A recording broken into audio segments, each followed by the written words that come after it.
How to professionally insulate wall cavities with Froth-Pak Insulation. You need Froth-Pak Insulation, tie-back hooded coveralls, eye protection and respirator with organic vapor and P100 cartridge, nitro gloves, and a trash bin. First, make sure all flame sources are extinguished. Then, prep the area and double-check the manual.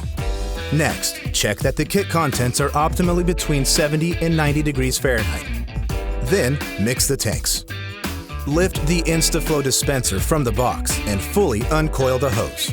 Now, coat the inside face of the InstaFlow dispenser with petroleum jelly. Fully open both tank valves.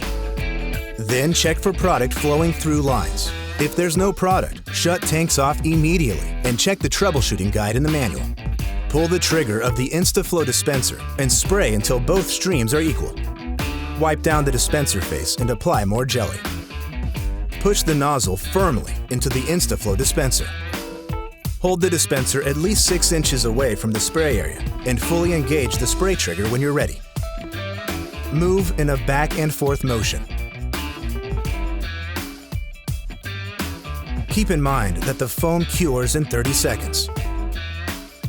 Once spraying is complete, push down on the ejector to remove the nozzle. Clean the product from the dispenser face with a clean rag.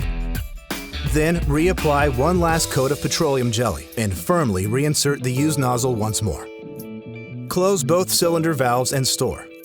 Reuse Froth-Pak for up to 30 days. Continue ventilating the area for at least another hour. That's it. Applications of Froth-Pak insulation up to 2 inches thick can be left uncovered. And that's how you quickly insulate using Froth-Pak insulation.